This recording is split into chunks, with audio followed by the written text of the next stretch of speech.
Sino ka at anong ginagawa mo sa puntod ng anak ko? Tanong ni Jennifer Flores, nakatitig sa batang babaeng may kargang bata. Ang sagot na maririnig niya ay wawasak sa lahat ng akala niyang alam niya tungkol sa kanyang pamilya.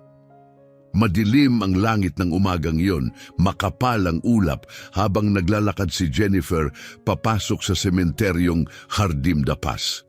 Ito ay lugar na madalas niyang binabalikan, isang lugar na nakaukit na sa kanyang kaluluwa, kung saan bawat lapida sa daraanan ay parang sugat na hindi kailanman gumaling. Araw-araw siyang dumadalaw ng walang palya, laging may dalang sariwang bulaklak at nakikipag-usap ng matagal sa puntod ng kanyang kaisa-isang anak na parabang nakikinig pa rin ito mula sa kabilang buhay. Hindi basta-basta si Jennifer, siya ay iginagalang, kung minsan kinatatakutan pa. Mula nang pumanaw ang kanyang asawa, siya na ang namahala sa Flores at Associates, isa sa mga nangungunang construction firms sa rehiyon. Ang suot niyang maayos na damit at matikas na tindig ay salamin ng disiplina at kontrol na pinaiiral niya sa bawat bahagi ng kanyang buhay, o kung anuman ang inaakala niyang kontrolado niya. Pero may kakaiba sa umagang yon. Habang papalapit siya sa libingan ni Mario, bumagal ang kanyang hakbang. May nauna na roon. Isang batang babae ang nakaluhod sa harap ng puntod. May kargang batang babae, tahimik na umiiyak. Ang iniwang bulaklak, mga simpleng daisy, ay napakapayak kumpara sa mamahaling rosas na laging dala ni Jennifer. Sino ka? Matalim ang tanong ni Jennifer, bumabasag sa katahimikan. At anong ginagawa mo sa puntod ng anak ko?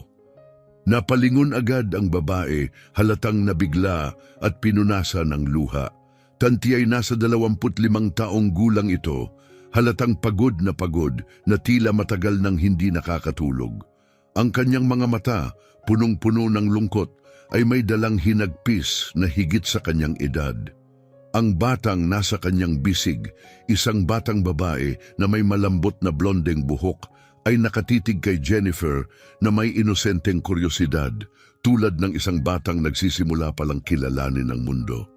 Patawad po, bulong ng babae. Siya si Angelina Santos. Dahan-dahan siyang tumayo, maingat na binabalanse ang anak sa kanyang balakang.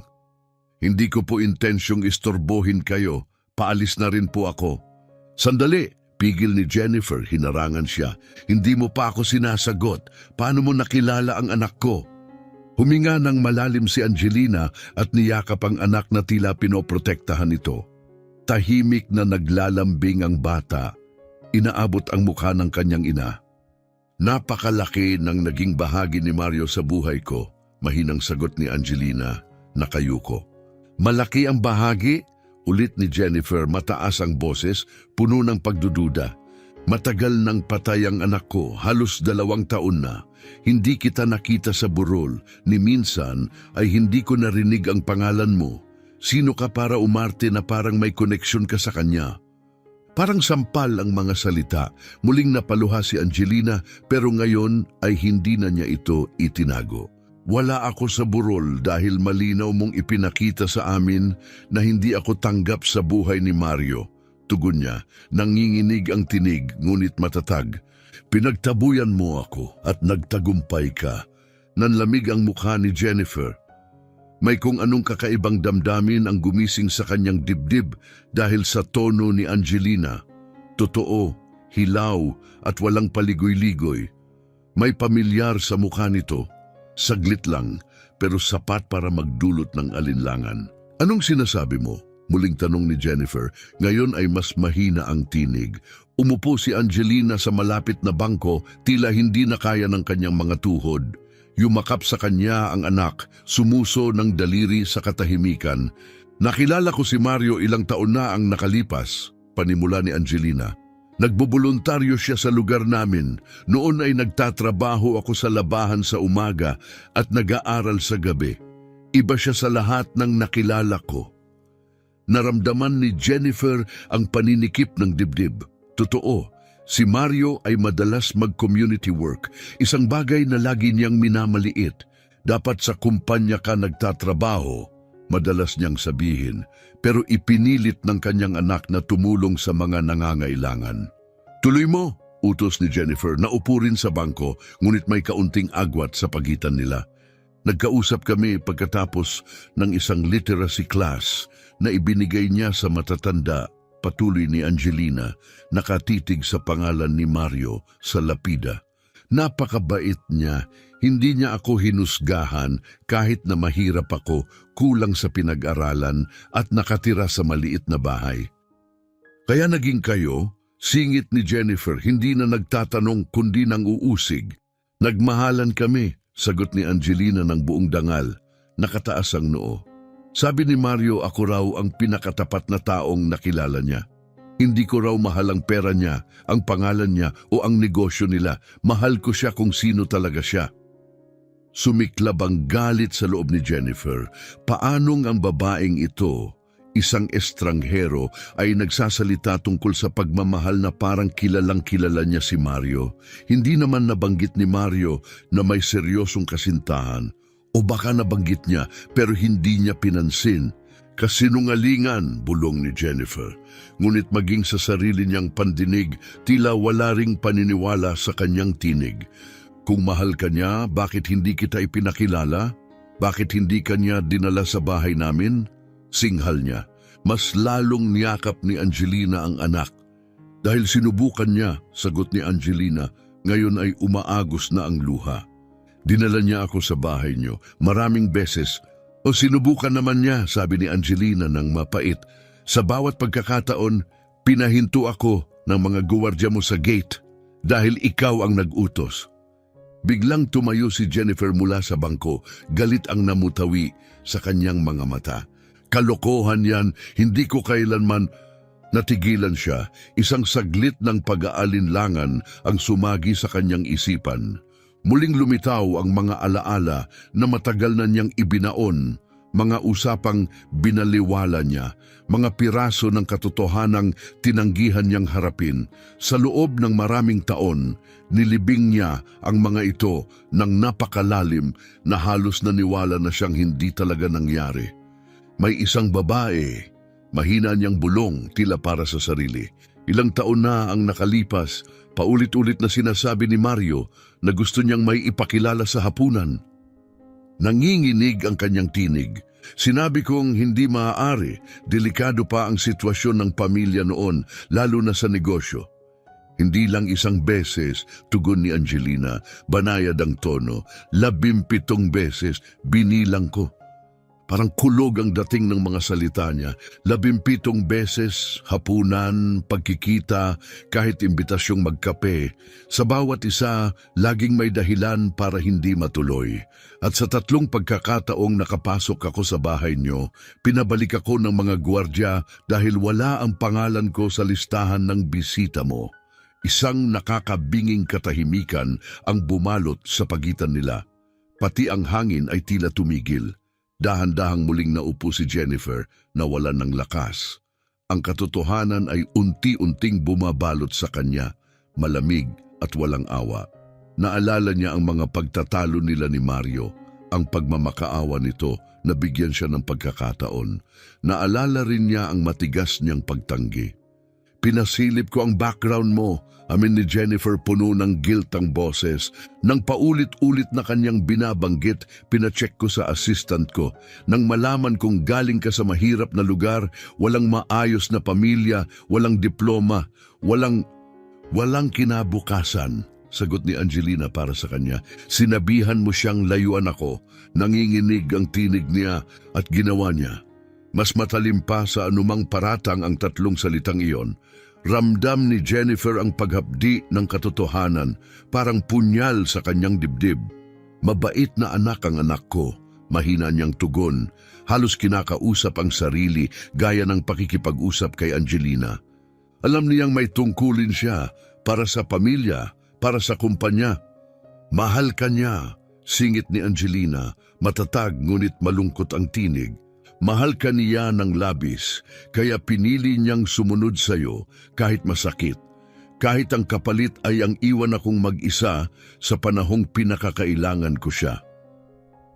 Nagsimulang kumilos ang bata sa kandungan ni Angelina, tila nararamdaman ang bigat ng damdamin sa tinig ng kanyang ina. Inabot nito ang pisngi ng ina gamit ang maliliit na kamay, katulad ng ginagawa ng mga bata kapag nais nilang aliwin ang kanilang mahal. "Shh, anak!" bulong ni Angelina, hinalikan ang noo ng anak. Ayos lang ang lahat.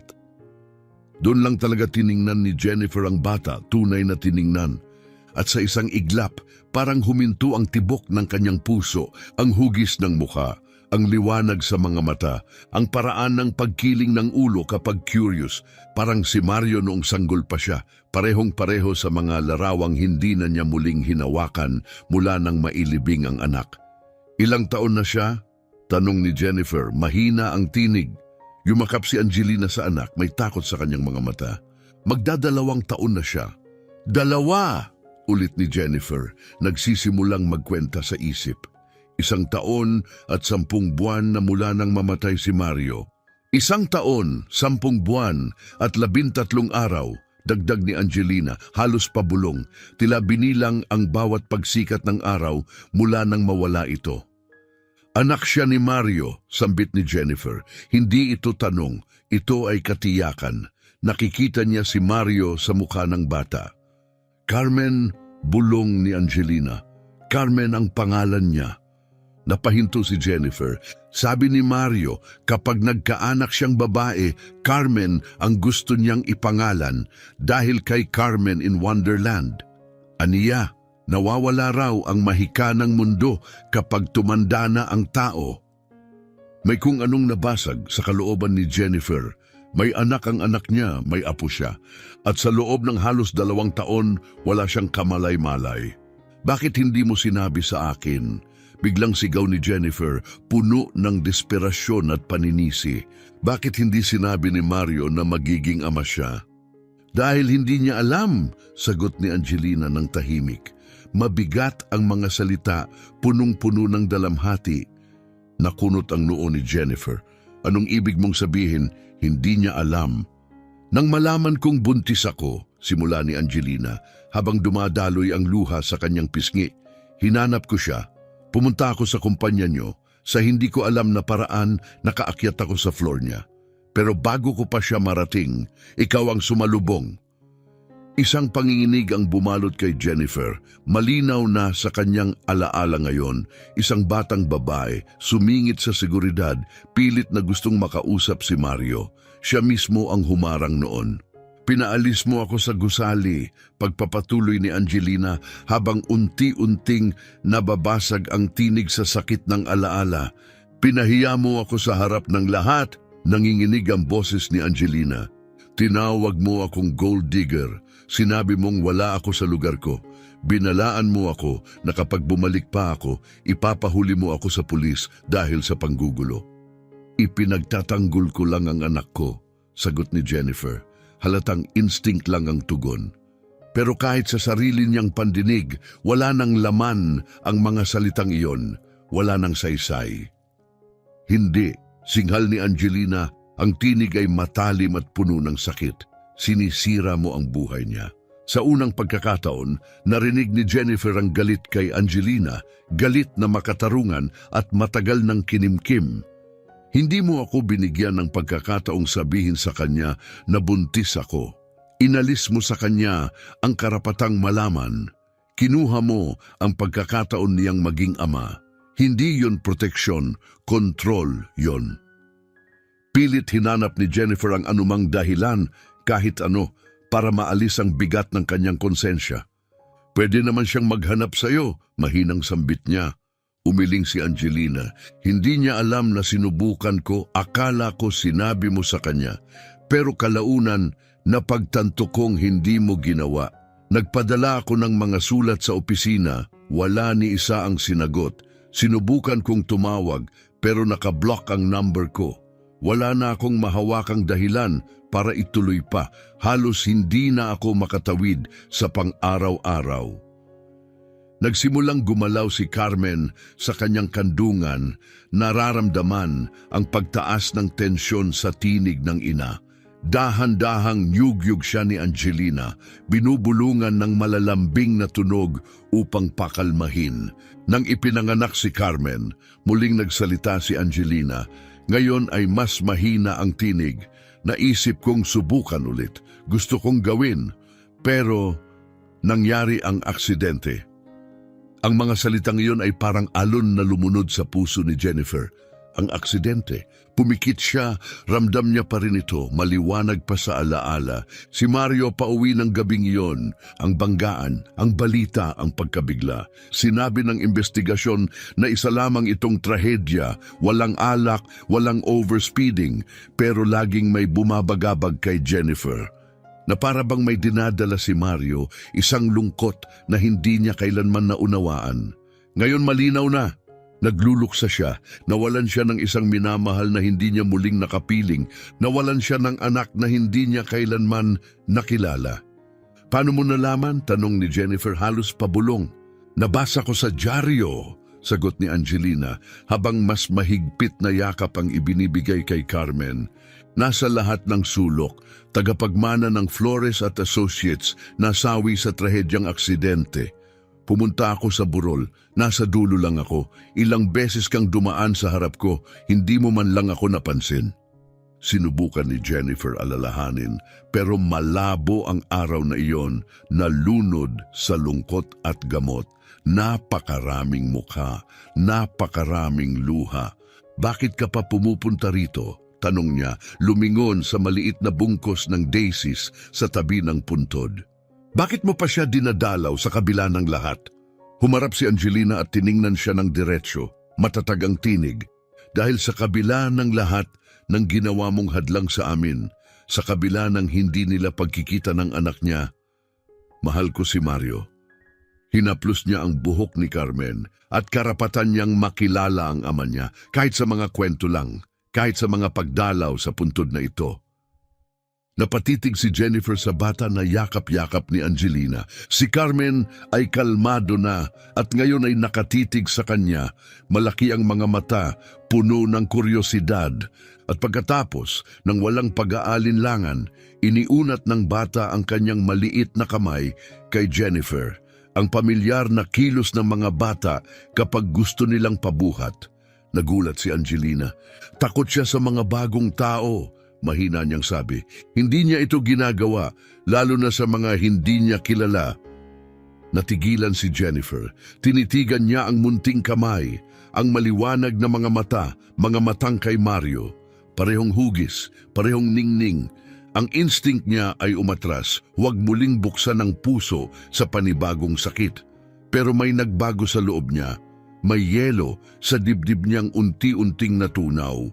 Inabot niya ang kamay ng bata, nanginginig ang kanyang mga daliri at hinawakan ito. Agad na kumapit si Carmen sa kanyang daliri, mahigpit, puno ng lakas. At pagkatapos, ngumiti siya. Isang ngiting walang ngipin, ngunit kay lawak, isang ngiting parang nagsimulang buuin muli ang pusong matagal ng wasak. Mata niya ang nasa kanya, bulong ni Jennifer, tila hindi makapaniwala. Oo, tango ni Angelina banayad, pati ang ngiti, kahit ang pagkiling ng ulo kapag curious siya, lahat kay Mario. Naramdaman ni Jennifer na nag-uumapaw ang kanyang damdamin. Sinira ko ang lahat, biglang sabi niya na mamaos ang tinig. Sinira ko ang pagkakataon ng anak kong maging masaya.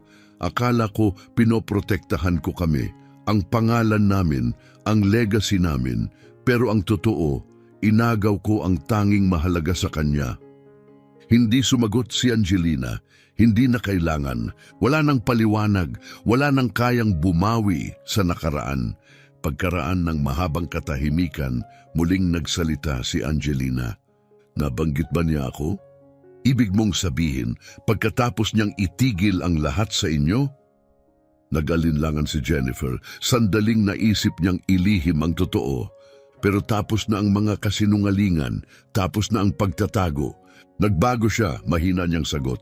Hindi na siya katulad ng dati, hindi na siya ngumingiti tulad ng dati. Tumigil siya sa volunteer work, nilubog ang sarili sa trabaho.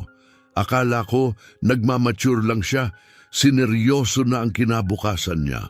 Tumingin siya sa puntod ni Mario, puno ng pagsisisi ang tinig. Pero ngayon malinaw na sa akin, hindi siya nag-move on, nabuhay lang siya para lang makaraos. Ang katahimikan na sumunod ay mas nagsalita pa kaysa sa anumang salita.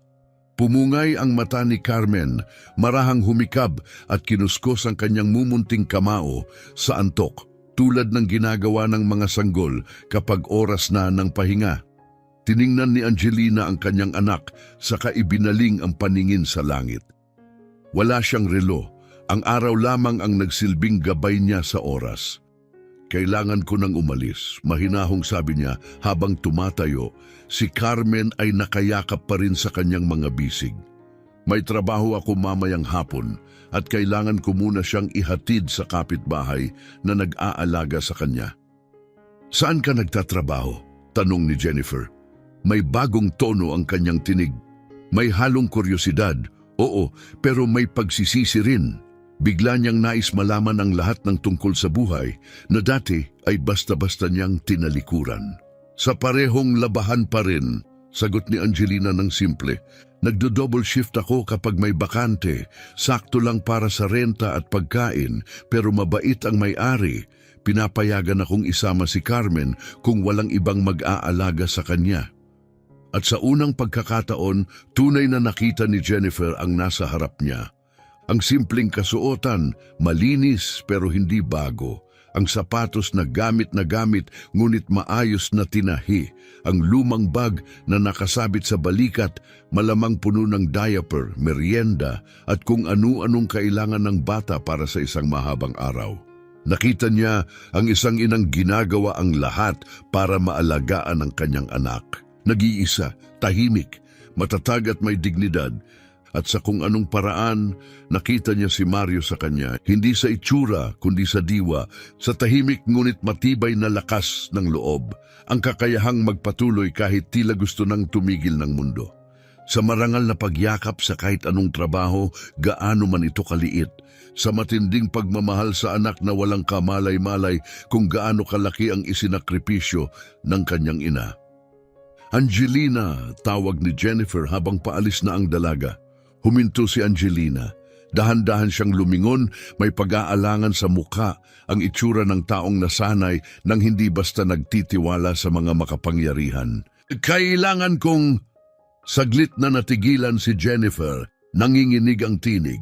Kailangan kong itama ang lahat sa abot ng makakaya ko. Sa unang pagkakataon sa maraming taon, hindi matigas o makapangyarihan ang kanyang tinig, kundi marupok, wasak, tao. Hindi mo na maibabalik si Mario, sabi ni Angelina, mahina ang boses. Alam ko, sagot ni Jennifer, halos isang bulong. Pero may magagawa pa ako para sa iyo, para kay Carmen, para sa apo ko. Ang salitang iyon ay parang banyaga sa kanya, pero punong-puno ng kahulugan. Apostrophe, isang apong hindi niya kailanman nakilala. Isang apong lumaki nang wala siya.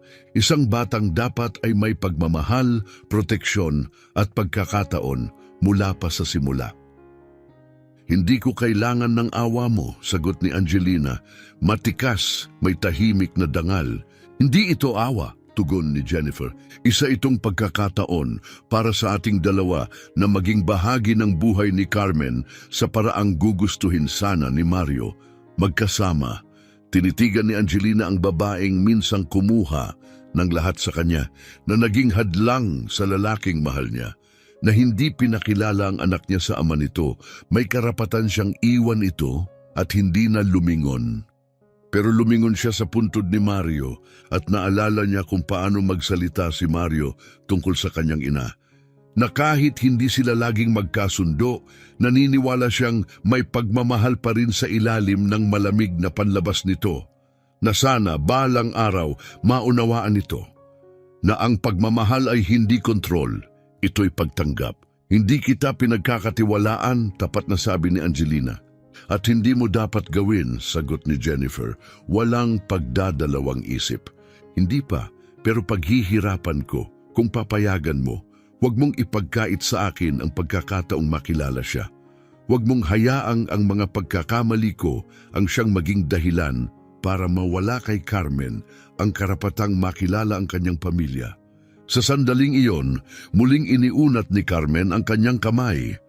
Munting palad na abot kay Jennifer, may mga tunog ng sanggol na tanging siya lang ang nakauunawa. Tumingin si Angelina sa kanyang anak. Sa mga matang puno ng kuryosidad na tila mata ni Mario. At alam niya, hindi niya pwedeng ipagkait kay Carmen ang pagkakataong hindi na ibigay kay Mario. Isang pagdalaw lang, wika ni Angelina sa wakas, sa pampublikong lugar. Ligtas, kapag naramdaman kong gusto mong kontrolin ang sitwasyon o agawin siya, mawawala kami at hindi mo na kami makikita. Naiintindihan ko, sagot ni Jennifer. Matatag na ang boses ngayon, pero totoo. Tatanggapin ko ang lahat ng kondisyon mo. Ikaw ang magtakda ng lugar at oras. Nag-isip sandali si Angelina. Alam mo yung park malapit sa lugar kung saan siya nagbo-volunteer noon? Dahan-dahang tumango si Jennifer. Alam niya ito. Kailanman ay hindi pa siya nakatuntong doon. Lagi niyang iniiwasan ang bahaging yon ng syudad, pero kilala niya ang lugar. Magkita tayo doon, sa Makalawa, hapon pagkatapos ng shift ko. Pupunta ako, sagot ni Jennifer matatag. Tumango si Angelina at nagsimulang lumakad dahan-dahan sa daan habang buhat si Carmen. Ngunit ilang hakbang pa lamang, tumigil siya at lumingon. Mrs. Jennifer, Mrs. Jennifer, tawag ni Angelina habang lumilingon. Bakit? Sagot ni Jennifer mahinang tinig. Karapat dapat si Carmen sa mas mabuting buhay kaysa sa naranasan namin ni Mario. Matatag na sabi ni Angelina. Karapat dapat siyang lumaki na hindi kailangang mamili sa pagitan ng pagmamahal at seguridad, sa pagitan ng pamilya at respeto sa sarili. Kung talagang gusto mong itama ang lahat, doon ka magsimula, unawain mo muna yon. Sa mga salitang iyon, tumalikod na si Angelina at muling naglakad karga si Carmen. Matatag ang mga hakbang habang tinatahak ang landas sa sementeryo. At si Jennifer ay naiwang mag-isa sa puntod ng anak niya. Mag-isa kasama ang bigat ng bawat desisyong nagdala sa kanya sa sandaling ito. Lumapit siya sa lapida, dahan-dahang inabot ang malamig na marmol. Nangangatog ang kanyang kamay. Mario, bulong niya, patawarin mo ako sa lahat-lahat. Ngunit tahimik lang ang bato, walang sagot. Wala na si Mario. At kailangang tanggapin ni Jennifer na ang sarili niyang mga pagpili, ang kanyang pagmamataas, ang kanyang kontrol, ang kanyang paghuhusga, ang siyang nag-alis ng saya sa anak niya, ang kumuha ng karapatan niyang maging ama at ang nagtulak sa mga huling araw nito tungo sa tahimik na kalungkutan. Napatitig siya sa mga daisies na iniwan ni Angelina. Payak simple, pero para bang mas malakas ang sinasabi nito kaysa sa mga mamahaling bulaklak na dala niya bawat linggo.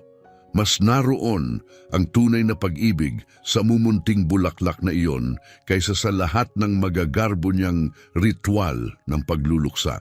Si Jennifer Flores, ang babaeng kilala sa lakas, ang negosyanteng nagtayo ng imperyo sa pamamagitan ng disiplina at matinding kontrol.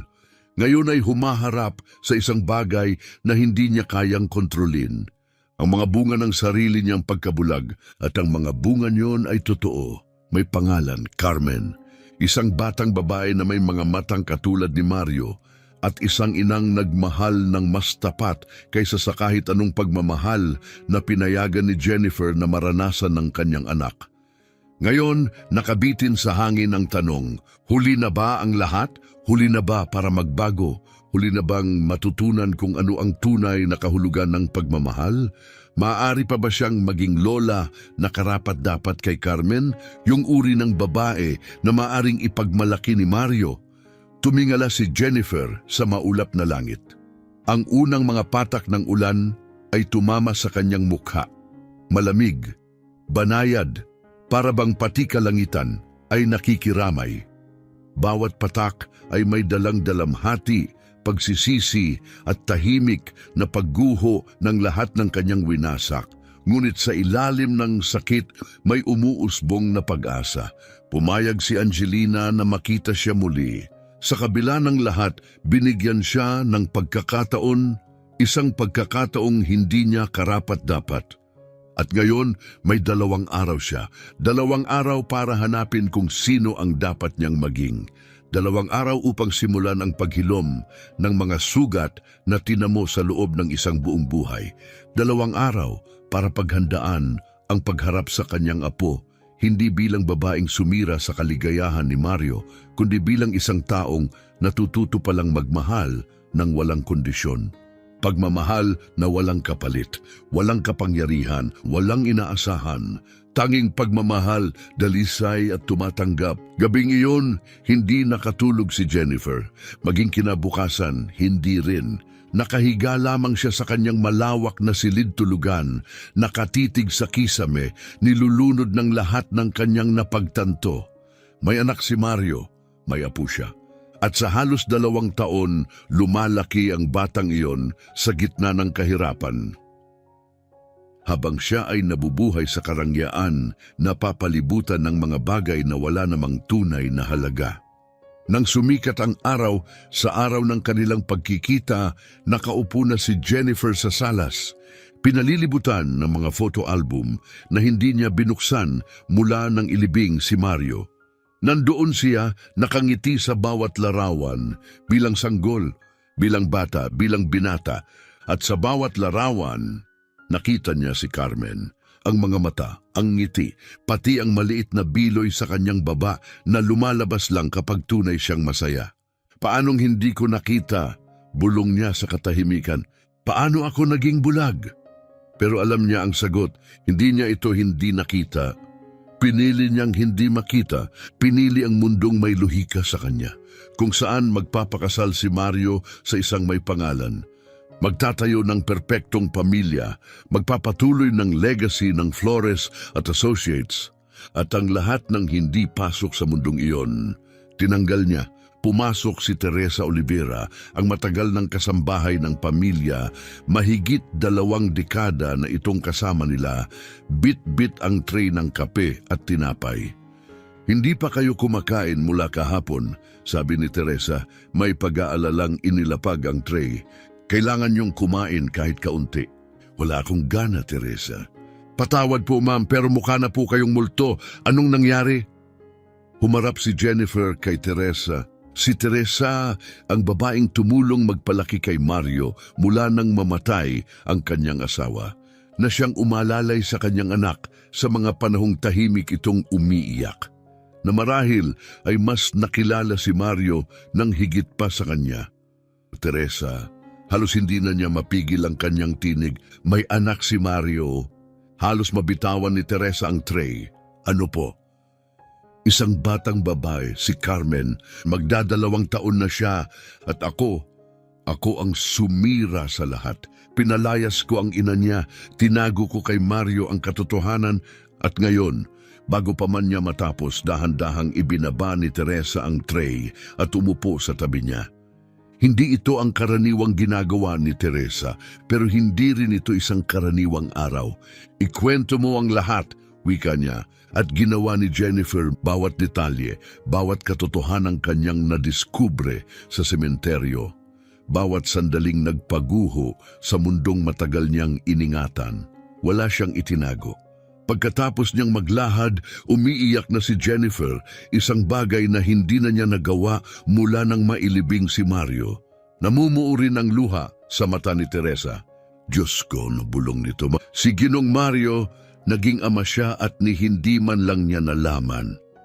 Dahil sa akin, tahimik na sabi ni Jennifer, ako ang dahilan ng lahat.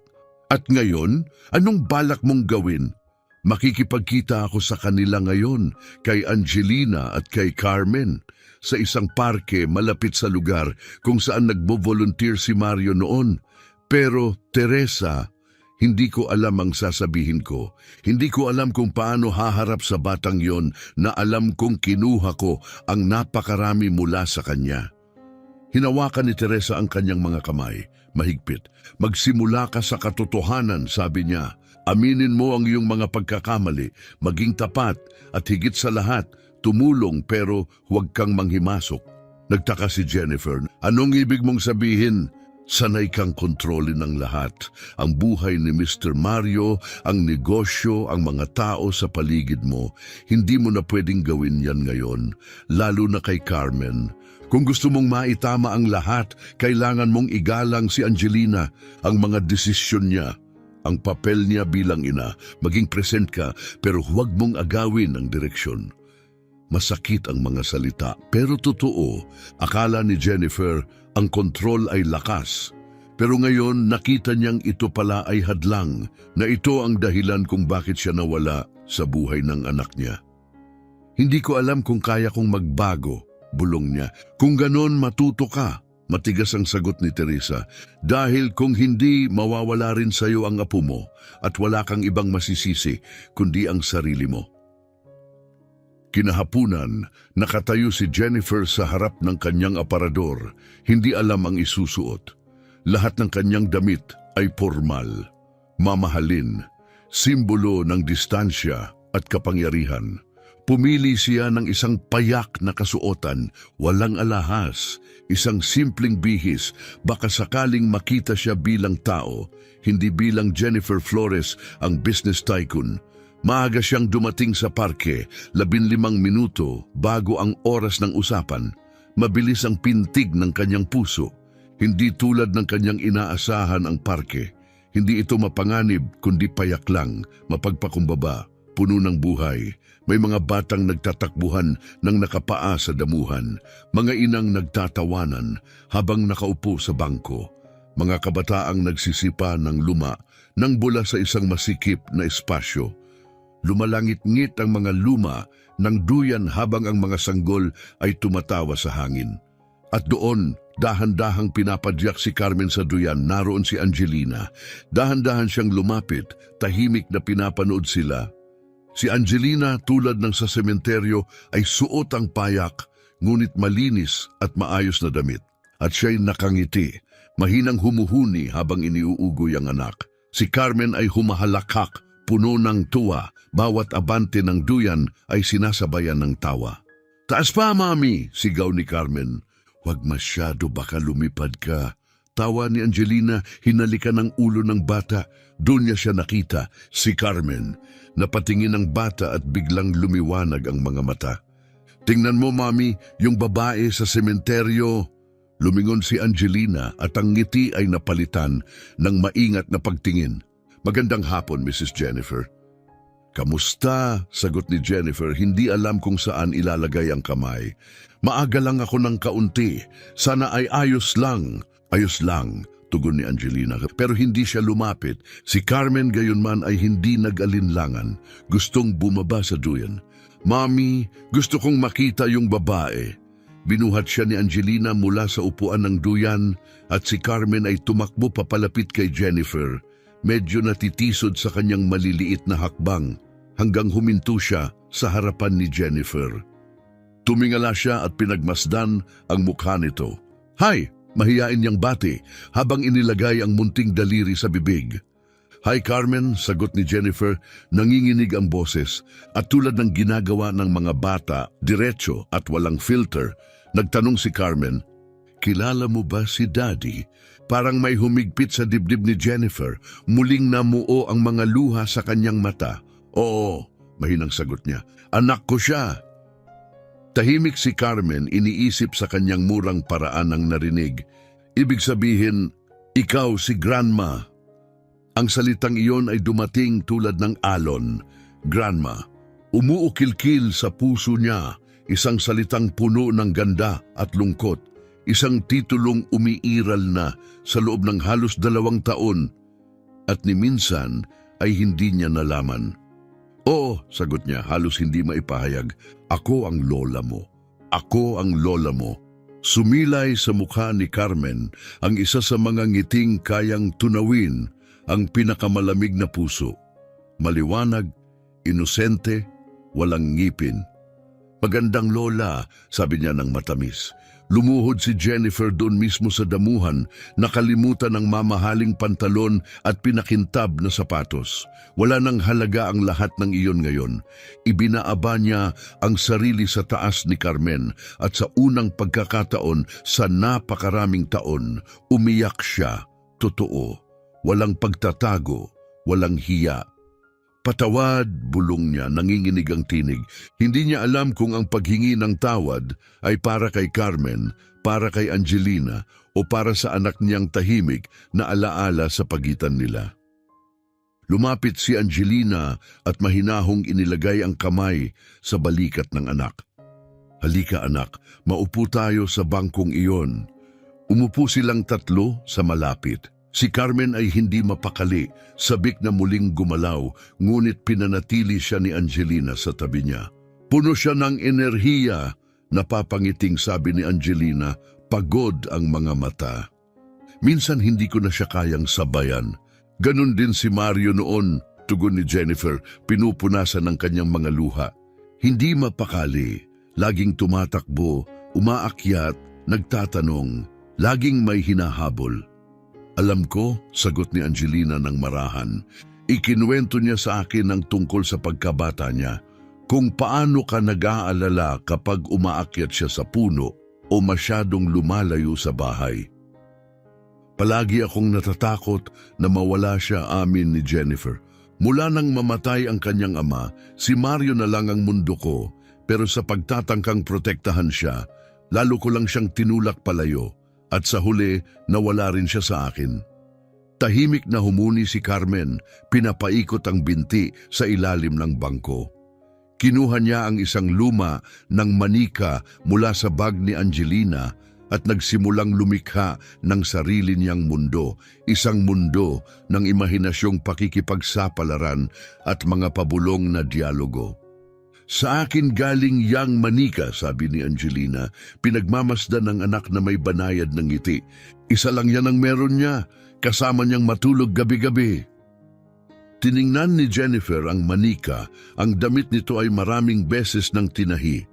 Ang telay manipis na mula sa paulit-ulit na yakap. Naalala niya ang kwarto ni Mario sa bahay, puno pa rin ng mga laruan, mamahalin, hindi man lang nagalaw. Mga laruan na sana ay naging kay Carmen, kung hindi lang naging bulag si Jennifer noon. Angelina, simula niya, pinipiling maingat ang bawat salita. Alam kong walang sapat na paghingi ng tawad para sa lahat ng ito. Hindi sa habang buhay ko, pero nais kong malaman mo. Nais kong magbago. Nais kong maging bahagi ng buhay ni Carmen kung papayagan mo ako. Nanatiling maingat ang ekspresyon ni Angelina. At anong ibig sabihin niyan? Ibig sabihin, gusto kong makilala ang apo ko, gusto kong suportahan kayo, maging naroon para sa inyong dalawa. Paano mo kami susuportahan? Tumigil si Jennifer, alam niyang kailangan niyang mag-ingat. Anumang mali ay maaaring tunog suhol.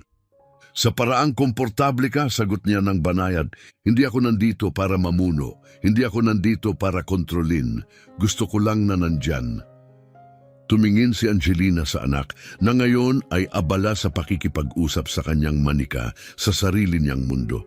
Alam mo ba kung bakit ako napadpad sa lugar na ito? Tanong ni Angelina, umiling si Jennifer. Dahil wala na akong ibang matatakbuhan. Patay na ang mga magulang ko mula pa nung kabataan ko.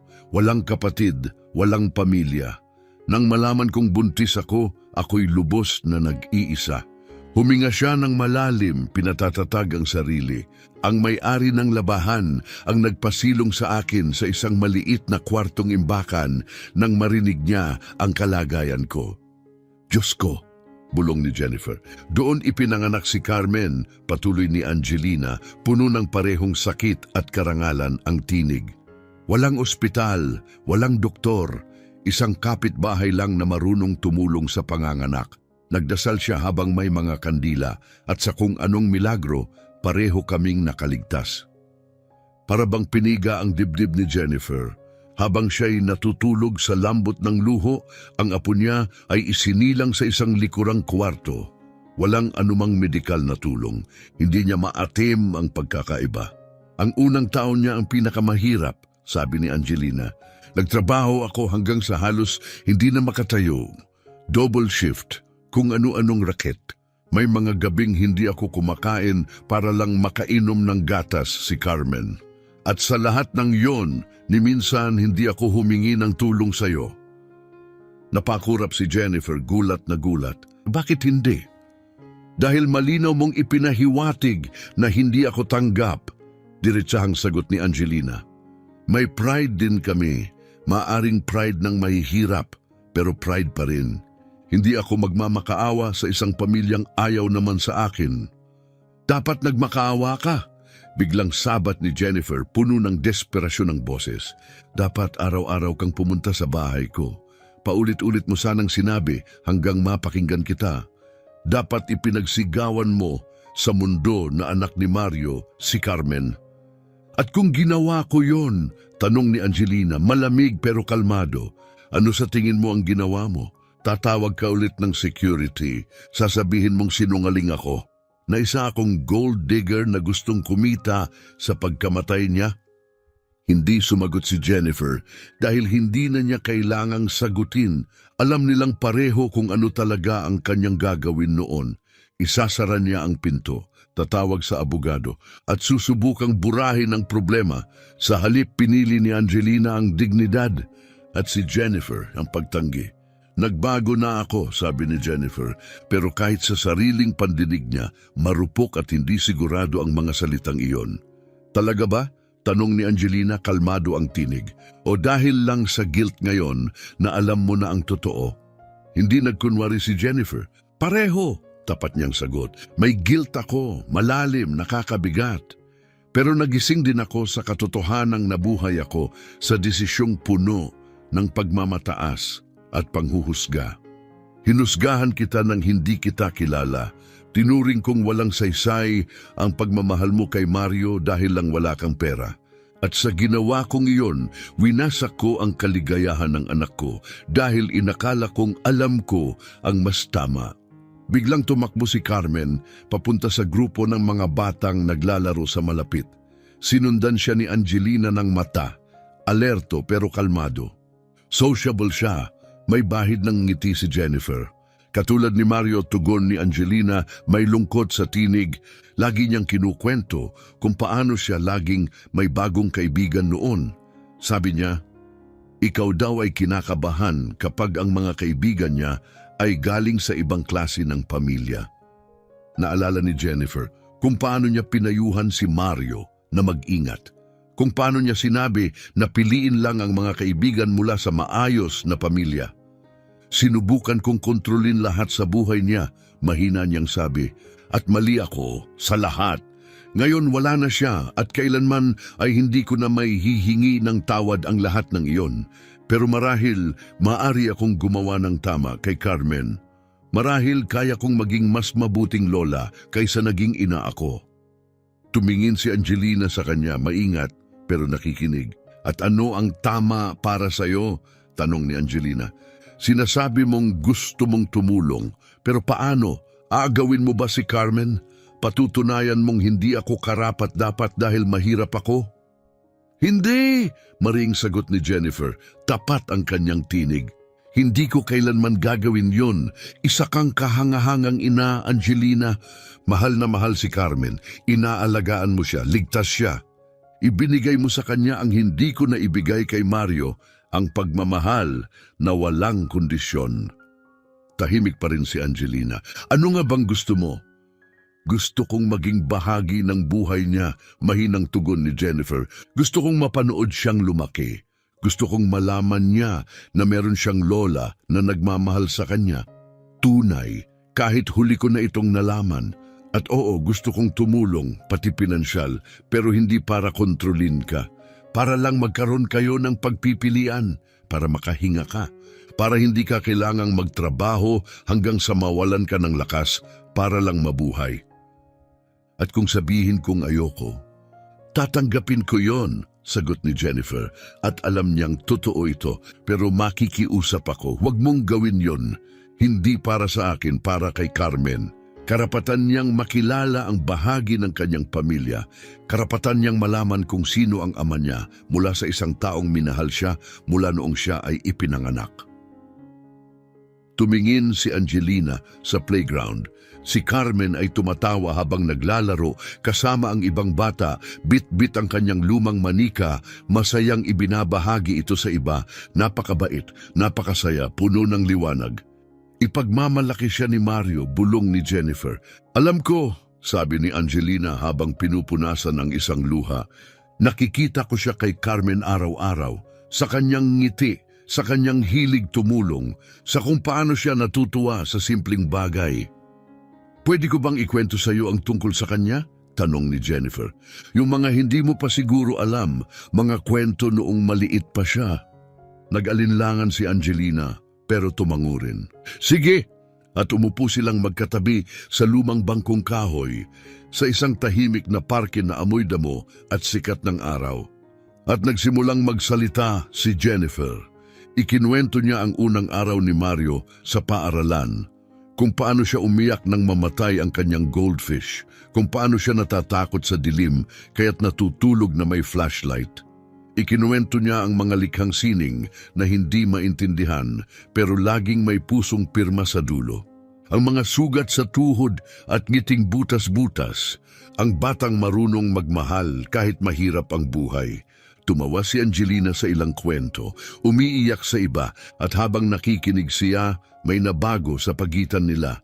Ito ang tunay na pagpapagaling, hindi lang para kay Angelina, hindi lang para kay Jennifer, kundi para kay Mario rin. Muling nabuhay ang kanyang alaala, hindi lang sa mga larawan o sa pagsisisi, kundi sa pagmamahal na muling binigkas. Pagkalipas ng mahabang katahimikan, malalim ang hiningang nilabas ni Angelina. May isang bagay akong kailangang sabihin sa iyo, Anya. Isang bagay na nalaman ko matapos mamatay si Mario. Napatitig si Jennifer, mabilis ang pintig ng puso. Ano yon? Hinahanap niya ako, sagot ni Angelina, nanginginig ang tinig. Nung gabi ng aksidente, galing siya sa meeting ng private investigator. Napako sa kinatatayuan si Jennifer. Ano? Nakita ko ang mga sulat, mga draft sa computer niya, mga mensaheng hindi niya naipadala. Kumuha siya ng tao para hanapin ako. Parang tinamaan ng matinding suntok si Jennifer. Hindi siya sumuko, sabi ni Angelina. Ngayon ay malaya nang dumadaloy ang luha. Matagal na niya akong hinahanap. At nung gabing iyon, kakalabas lang niya ng meeting. Alam na niya kung saan ako nakatira. Paparating na siya sa akin para humingi ng tawad, para sabihing wala nang halaga ang opinyon mo, na mahal pa rin niya ako at gusto niyang maging bahagi ng buhay ni Carmen. Paano mo ito nalaman? Mahina ang tanong ni Jennifer. Pumunta sa akin ang investigator matapos ang libing. Sinabi niyang bayad na lahat ni Mario. Ibinigay niya sa akin ang mga sulat, ang mga tala. Sabi niya, balak ni Mario na kumatok sa pintuan ko sa linggong yon. Muling napahagulhol si Jennifer, nanginginig ang mga kamay. Pinili ng anak niya ang pagmamahal, handa na siyang bumawi sa buhay. Makipag-ayos kay Angelina, makilala ang kanyang anak at ninakaw ng tadhana ang sandaling iyon.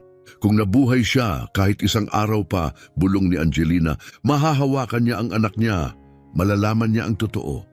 Sana naging isang buong pamilya kayo, bulong ni Angelina. Isang araw pa sana.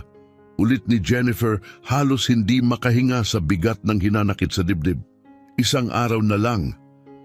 Dumating si Carmen pawis at nangingintab ang pisngi mula sa paglalaro. Mami, pwede akong kumuha ng cookie? Kinuha ni Angelina ang isang simpleng pakete ng cookies mula sa kanyang lumang bag at inabot ang isa kay Carmen. Ngunit sa gulat ng dalawang babae, iniabot ni Carmen ang isa pa. Lola, gusto mo? Tanong niya, inosenteng alok na kayang ibigay lamang ng isang pusong busilak. Tinanggap ito ni Jennifer na nanginginig ang kamay. Salamat, iha. Ngumiti si Carmen, saka muling tumakbo papunta sa mga bagong kaibigan. Nasa kanya ang puso ni Mario, bulong ni Jennifer. Nasa kanya nga, tugon ni Angelina. At yun ang kinatatakutan ko. Bakit? dahil binabasag ng mundo ang mga pusong gaya niyon, mahinang sabi ni Angelina. Ang mga pusong sobrang bait, natatakot akong saktan siya ng mundo gaya ng ginawa nito kay Mario. Tiningnan ni Jennifer si Angelina at sa unang pagkakataon, hindi niya nakita ang babaeng minsan niyang hinusgahan. Nakita niya ang isang mandirigma, isang inangpasan ang bigat ng mundo pero matatag pa ring nakatayo. Ngayon niya lubusang naunawaan kung bakit ganun kamahal ni Mario si Angelina. Angelina, wika ni Jennifer nang may lambing, hayaan mo akong tumulong, hindi para mangibabaw at lalong hindi para agawin si Carmen. Gusto ko lang tumayo sa tabi mo, protektahan siya kasama ka, bigyan siya ng mga pagkakataong hindi mo naranasan para hindi niya kailangang mamili kung kakain o mag-aaral, para maging bata lang siya. Pinunasan ni Angelina ang kanyang pisngi at tumingin ng diretso sa mga mata ni Jennifer. Kung sasabihin kong, oo, kailangan sa mga kondisyon ko. Siyempre, ano-ano yon? Huwag kang gagawa ng desisyon tungkol kay Carmen na hindi ko alam. Huwag mong kukunin siya sa akin. At igalang mo ako bilang ina niya kahit gaano pa karami ang pera mo. Sang-ayon ako, walang pag-aatubiling sagot ni Jennifer. At isa pa, ano yon? Ikwento mo sa akin ang lahat tungkol kay Mario. Bawat kwento. Bawat detalye na hindi ko naranasan dahil hindi ako pinayagang makasama. Dahil karapat-dapat si Carmen na makilala ang ama niya mula sa atin. Ipinapangako ko, sagot ni Jennifer, lahat-lahat. Iniabot ni Angelina ang kanyang kamay. Tinitigan ito ni Jennifer saglit. Hindi lang ito isang handshake, ito ay isang tulay sa pagitan ng sakit. Isang pag-aalok ng kapatawaran, isang panibagong simula. Hinawakan niya ito. At sa unang pagkakataon mula nang makilala si Carmen, naramdaman niya ang pag-asa, tunay na pag-asa, na marahil hindi pa huli ang lahat, na maaari pa siyang maging taong pinangarap ni Mario na maging siya. Ang mga araw matapos, ang pagkikita sa parke ay nagdala ng maingat na kapayapaan. 3 beses nagkita sina Jennifer, Angelina at Carmen sa linggong iyon. Laging sa pampublikong lugar, laging sa kondisyon ni Angelina. Si Carmen ay unti-unting naging malapit sa kanya. Tinatawag na siyang Lola, may kasamang matamis at likas na saya sa boses ng isang bata. Nararamdaman ni Jennifer na may totoong tumutubo, isang bagay na banal, isang bagay na ipagmamalaki ni Mario. Huwebes nang pumasok si Jennifer sa kanyang opisina at matagpo ang naghihintay sa reception area ang kanyang pinsang si Juanita. Katabi nito ang isang lalaking nakaitim na suit, Dr. Eduardo Gonzales, ang pinaka-agresibong legal strategist ng pamilya Flores. At kung naroon siya, ibig sabihin may gulo. Juanita, maingat na bati ni Jennifer, hindi ko alam na pupunta ka ngayon. Kailangan natin mag-usap, mahalaga ito, matigas na wika ni Juanita. Kahit 2 taon lang ang tanda ni Jennifer sa kanya, kumilos siya na para bang siya ang tagapangalaga ng imahe ng pamilya. At isinama ko si Eduardo dahil hindi lang ito usapin ng pamilya, legal na rin ito. Parang pinilipit ang tiyan ni Jennifer. Tungkol saan ito? Yung babae, sabat ni Juanita. Si Angelina at yung batang sinasabi niyang anak daw ni Mario. Sinasabi, umangat ang boses ni Jennifer. Si Carmen ay anak ni Mario, apo ko siya. Sumabat si Eduardo, malamig ang tono. Jennifer, pwede ba tayong mag-usap ng pribado? Hindi ito usapan para sa hallway. Sa loob ng opisina, hindi pa man nakaupo, sumabog na si Juanita. Nababaliw ka na ba? Singal niya. Pumayag ka na lang na basta pumasok sa buhay mo ang kung sinong babae na sinasabi lang na anak daw ni Mario ang bata. Hindi niya lang sinasabi, nakita ko si Carmen, hawig na hawig kay Mario nung bata siya. Walang kwenta ang itsura, sagot ni Eduardo habang binubuksan ang kanyang briefcase. Ang mahalaga sa korte ay DNA, legal na ebidensya, napatigil si Jennifer. Korte? Bakit ka nagbabanggit ng korte? Umabante si Juanita, matalim ang tinig. Dahil amoy panluloko ito. 2 taon matapos mamatay si Mario, biglang may babaeng lilitaw at may batang kasama, klasikong scam yan. Hindi scam si Angelina, sigaw ni Jennifer. Hindi siya humingi ng kahit ano sa akin, ni hindi niya alam na alam ko na ang tungkol kay Carmen hanggang sa nagkita kami sa sementeryo. At naniwala ka agad, sabat ni Juanita. Jennifer, pinapahina ng kalungkutan mo ang pag-iisip mo. Desperado kang kumapit sa kahit anong bakas ni Mario, kaya naging bulag ka sa panganib. Ang totoo, minahal ni Mario si Angelina, mahinang tugon ni Jennifer. Hinahanap niya ito. Noong gabing namatay siya, galing siya sa investigator na nahanap ang tirahan ni Angelina. May ebidensya ako. Anong ebidensya? Singhal ni Eduardo. Mga sulat, mga mensaheng hindi niya naipadala. Nasaan ang mga ito? Kay Angelina, sagot ni Jennifer, ibinigay sa kanya ng private investigator. Napaka-kumbinyente naman, sarkastikong sabi ni Juanita. Yung sinasabing gold digger ay siya pa mismong may hawak ng lahat ng ebidensya para patunayan ang kwento niya, parang scripted. Mabilis na tumayo si Jennifer mula sa kanyang upuan. Tama na yan, singhal niya. Hindi ako uupo rito para bastusin mo ang ina ng apo ko. Tumayo rin si Juanita, hindi nagpapahuli sa lakas ng loob. Apo, ilang beses mo palang nakasama ang babaeng yon, Jennifer, ni hindi mo pa siya kilala. At ngayon, binibitawan mo na ang salitang apo na para bang kumpirmado na. Malinaw na emosyonal kang apektado, malamang iniisip mo nang bigyan sila ng pera. At kung totoo man yon, balik ni Jennifer, apo ko siya, gusto kong tumulong sa kanya. Hindi hanggat walang ebidensya, sabat ni Dr. Eduardo. Malamig at legal ang tono, tila talim na tumagos sa silid. Kailangan mong maunawaan, Jennifer, ang ari-arian ni Mario ay nasa iyo na ngayon. Kung anak nga ng anak mo ang batang yan, may karapatan siya sa mana. Alam ko yan, sagot ni Jennifer, walang alinlangan. Nanlilisik ang mata ni Juanita, at hindi ka ba nababahala? Mababahala lang ako kung may indikasyon na pera lang ang habol ni Angelina, sagot ni Jennifer. Pero wala.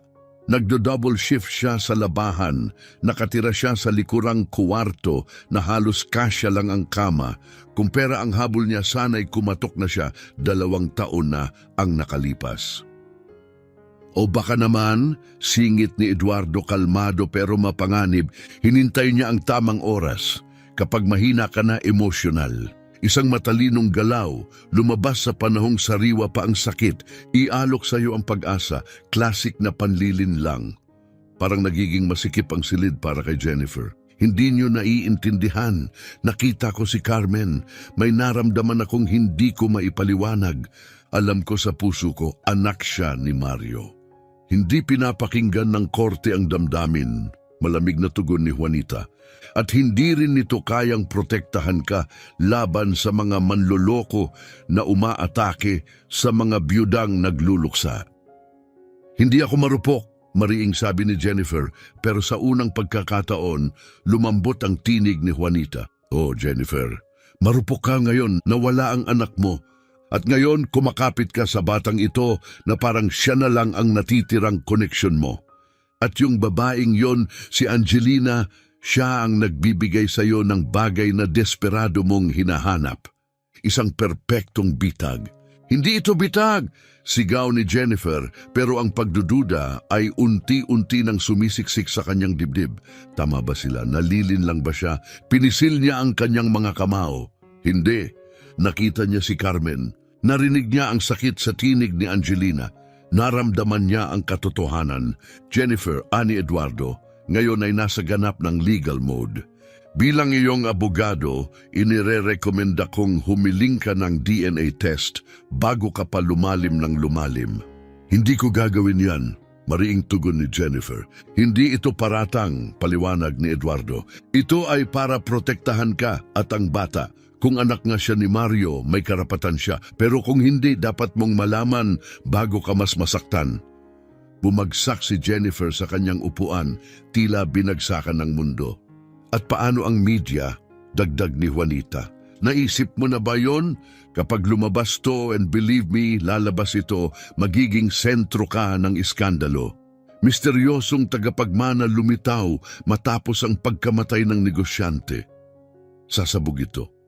At kung mapatunayan na scam nga, hindi lang ikaw ang masisira kasama ang buong pangalan ng Flores.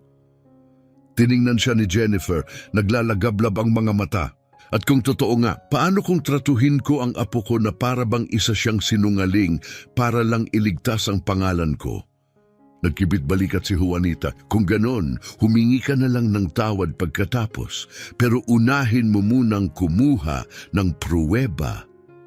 Biglang kumatok si Teresa sa pinto. Pasensya na po, Mrs. Jennifer, pero may tawag po kayo, emergency, taga-community daycare po.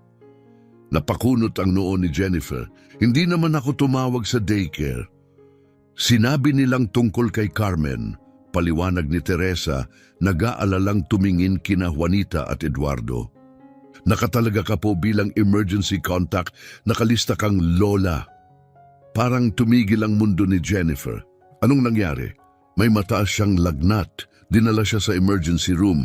Tinawagan nila ang ina niya pero hindi makontak. Ikaw lang ang nakalista bilang backup. Kinuha na agad ni Jennifer ang kanyang bag. Anong ospital? Municipal Hospital, North Zone. Aalis na ako, sabi niya. Nakatakda na ang desisyon. Hinawakan ni Juanita ang braso niya.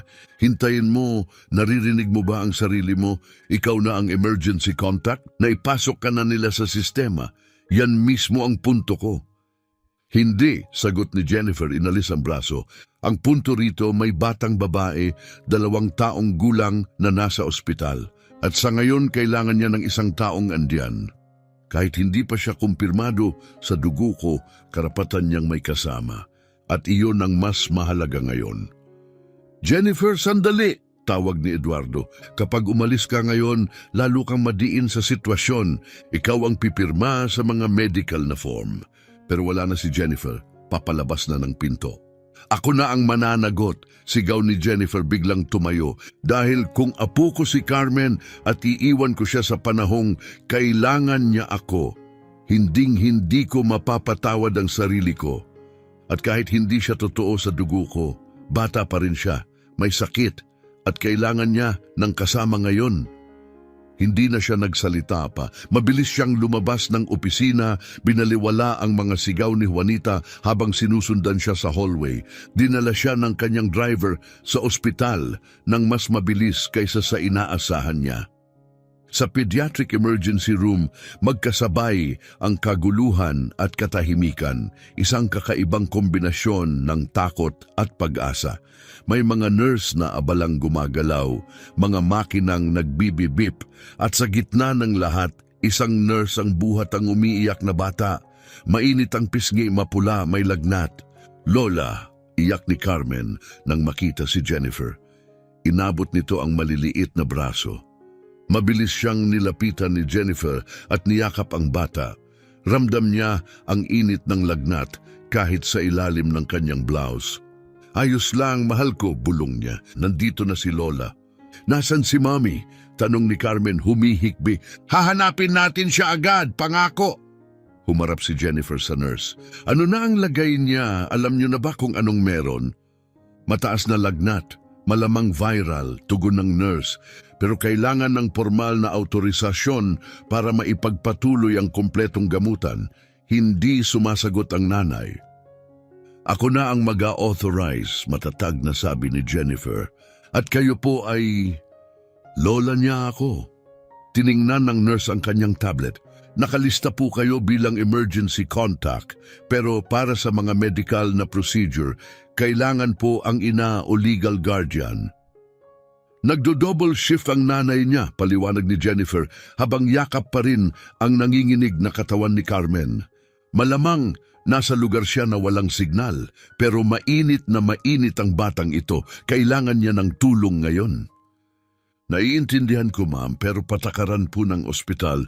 Ako na ang mananagot, ulit ni Jennifer, hindi matitinag. Legal, pinansyal, medikal, lahat ng kailangan, basta tulungan niyo lang siya. Nag-alinlangan ng nurse ng ilang sandali, saka tumango. Tatawagan ko na ang pediatrician. 2 oras ang lumipas, At sa wakas ay nakatulog si Carmen. Bumaba na ang lagnat, kalmado na ang paghinga. Nasa tabi niya si Jennifer, marahang hawak ang munting kamay ng bata. Biglang bumukas ang pinto ng emergency room. Pumasok si Angelina, hingal, pawis, puno ng kaba. Nasaan siya? Carmen? Dito kami, sigaw ni Jennifer. Mabilis siyang lumapit sa kama, ang mga matay naglalagablab sa takot. Tinawagan ako ng daycare. Nasa likod ako ng trabaho. Hindi ko narinig ang tawag. Ngayon lang ako nakasilip sa phone. Ayos na siya, sabing mahinahon ni Jennifer, tumayo upang bigyang daan si Angelina. Mataas ang lagnat pero bumaba na. Nakapahinga na siya ngayon. Muling niyakap ni Angelina ang kanyang anak, sinuring mabuti ang bawat bahagi, mga kamay, noo, leeg, gaya ng isang inang gustong tiyaking buo pa ang anak niya. Wala ako nung kailangan niya ako, umiiyak na sabi ni Angelina. Nagtatrabaho ako, ni hindi ko narinig ang tawag. Ginagawa mo ang lahat para maalagaan siya, sabi ni Jennifer marahang. Huwag mong sisisihin ang sarili mo. Pero paano kung naging mas malala? Paano kung... Angelina, matatag na sabi ni Jennifer, hawak ang balikat niya. Tingnan mo ako. Ayos si Carmen. Ginagawa mo ang lahat ng makakaya mo. Isa kang mabuting ina. Hindi mo ito kasalanan. Yumakap si Angelina sa anak at tahimik na umiyak. Hindi ko kayang maging nasa lahat ng lugar. Nagtatrabaho ako, inaalagaan ko siya, nagsusumikap ako, pero parang kulang pa rin. Alam ko, mahinang sagot ni Jennifer, kaya gusto kong tumulong. At doon tumama ang katotohanan. Tama si Juanita sa isang bagay, higit pa sa involved si Jennifer. Buo na ang loob niya. Mahal na niya si Carmen. Nag-aalala siya kay Angelina. At kung ito man ay panlilin lang, ngunit nakita niya ang payapang mukha ni Carmen, tulog sa mga bisig ng ina. Nakita niya ang takot sa mga mata ni Angelina pagpasok nito. Nakita niya ang pag-ibig na dumadaloy sa pagitan ng mag-ina. Parang pader na hindi kayang buwagin. Hindi niya kailangan ng DNA test para malaman ang totoo. Ito ang pamilya niya. Walang desisyon ng korte o argumento ng abogado ang makakayanig sa alam na ng puso niya. Angelina, mahinahong wika ni Jennifer, kailangan nating mag-usap. May mga bagay mahirap pero darating. Tumingin si Angelina sa kanya, pagod pero alerto. Anong mga bagay? Nalaman na ng pamilya ko ang tungkol sa inyo, amin ni Jennifer. At hindi sila masaya. Naghigpit ang hawak ni Angelina kay Carmen. Kukunin ba nila si Carmen sa akin? Tanong niya puno ng takot. Susubukan nila, sagot ni Jennifer. Pero hindi ko hahayaang mangyari yon. Paano? Nasa kanila ang lahat. Pera, abogado, kapangyarihan. At nasa akin ang katotohanan, sagot ni Jennifer. At lalaban ako gamit ang lahat ng meron ako. Pumatak muli ang luha ni Angelina. Bakit, Jennifer? Bakit mo ginagawa to? Bakit mo inilalagay sa panganib ang lahat para sa amin? Tumingin si Jennifer sa batang natutulog sa kanyang mga bisig. Sa mukhang parang salin ng anak niyang si Mario. Dahil nawala na sa akin ang anak ko, mahinang sabi niya, dahil hindi ako lumaban para sa kanya. Pinili ko ang takot at pride at nawala ang lahat sa akin. Hindi ko nauulitin ang pagkakamaling iyon. Pero ang pamilya mo, kayo na ang pamilya ko ngayon, maring sagot ni Jennifer. At walang sino man ang makakaagaw sa inyo sa akin. Wala. At kahit alam niyang hindi pa tapos ang laban, isa lang ang malinaw kay Jennifer. Ngayon pa lang ito nagsisimula at marahil hindi sapat ang pagmamahal para talunin ang pader ng kapangyarihan na kakaharapin niya. Pero handa na siya, hindi siya tatakbo, hindi siya magtatago sa katahimikan o kontrol. Haharapin niya sila, lalaban siya. Gabing iyon, hindi umuwi si Jennifer, nanatili siya sa ospital, nakaupo sa tabi ng kama ni Carmen. Isang kamay hawak ang braso ng bata, ang isa'y nakahawak sa kamay ni Angelina. Tahimik na pagkakaisa. Sa labas, kumikislap ang mga ilaw ng lungsod.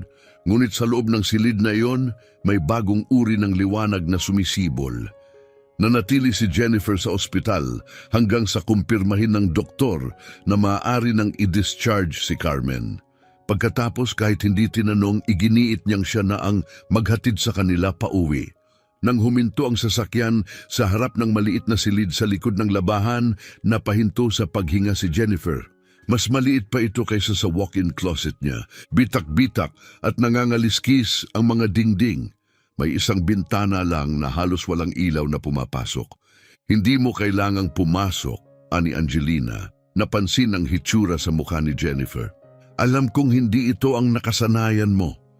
Hindi yon ang dahilan, pagsisinungaling ni Jennifer, pero pareho nilang alam ang totoo. Hindi ito lugar para sa isang bata, hindi para sa kanyang apo, at lalo na hindi para sa anak ni Mario Flores. Bit-bit ang antok na si Carmen, pumasok si Angelina sa loob. Sumunod si Jennifer. Ang nakita niya ay tuluyang bumiyak sa kanyang puso. Isang manipis na kutsyon na nakapatong lang sa sahig. Isang lumang aparador na nakatagilid sa sulok, isang maliit na electric stove sa ibabaw ng ginawang mesa. Ilang laruan ni Carmen, maayos na nakalagay sa karton, at sa dingding katabi ng switch ng ilaw, isang nakaprint na litrato ni Mario mula sa social media profile nito. Kinukwento ko sa kanya ang tungkol sa tatay niya gabi-gabi. Mahina at tahimik na sabi ni Angelina habang nakatitig si Jennifer sa litrato. Ipinapakita ko yan at sinasabi kong nasa langit na si Daddy, binabantayan siya. Angelina, simula ni Jennifer pero biglang tumunog ang telepono niya. Si Juanita. Jennifer, matalim na boses ng pinsan, kailangan mong umuwi ngayon. May problema tayo. Anong klaseng problema? Basta bumalik ka agad at huwag mo siyang isasama. Nabuo ang buhol sa sikmura ni Jennifer. Kailangan kong umalis, sabi niya kay Angelina, pero babalik ako bukas para kamustahin si Carmen. Hindi mo naman kailangang bumalik, mahina ang sagot ni Angelina pero may halatang takot sa boses. Ayaw sa amin ng pamilya mo. Alam ko, sagot ni Jennifer, pero kailangan nilang tanggapin ang desisyon ay akin. Lumabas na siya pero ang imahe ng silid na iyon ng batang nakahiga sa kutson, yakap ang manikang butas-butas ay dala-dala niya. Makaraan ng isang oras, pumasok si Jennifer sa kanyang bahay.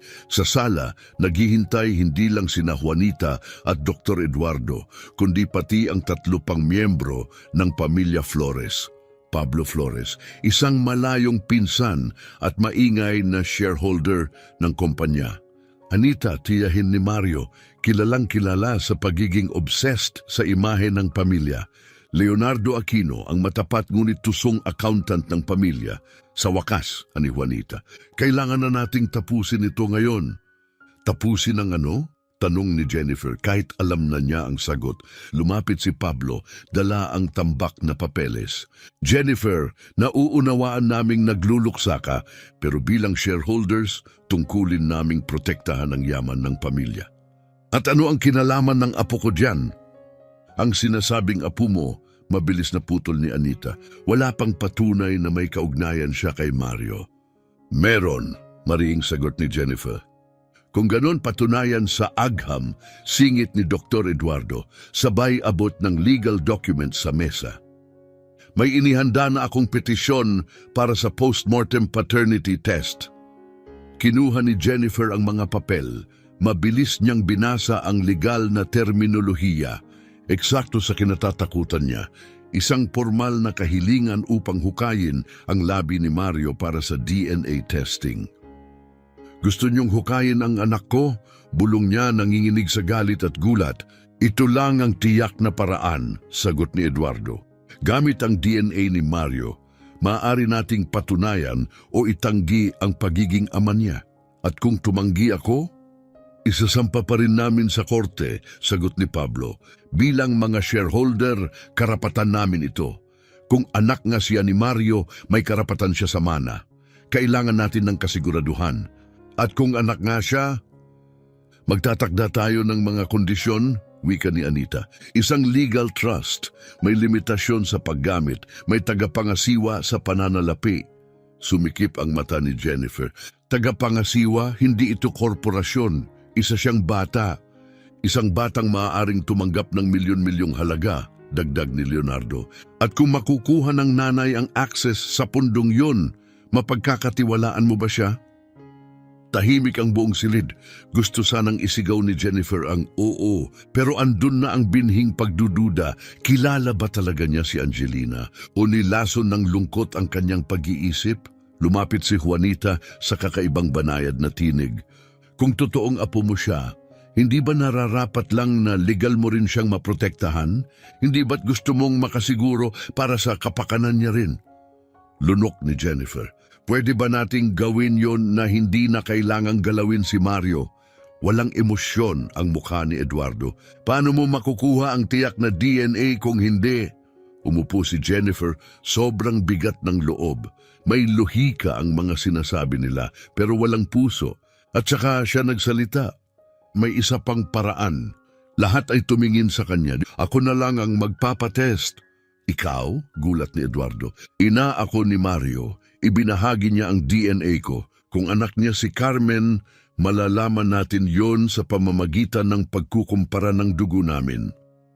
Kung totoong anak ni Mario si Carmen, mariing wika ni Jennifer, mapapatunayan yan sa pamamagitan ng DNA ko. Nag-alinlangan si Dr. Eduardo, bahagyang kunot ang no. Technically, oo, pero hindi kasing tumpak ang grandparent DNA testing kumpara sa direktang sample mula sa ama. Pero valid pa rin, giit ni Jennifer, at hindi ko papayagang hukayin ng anak ko.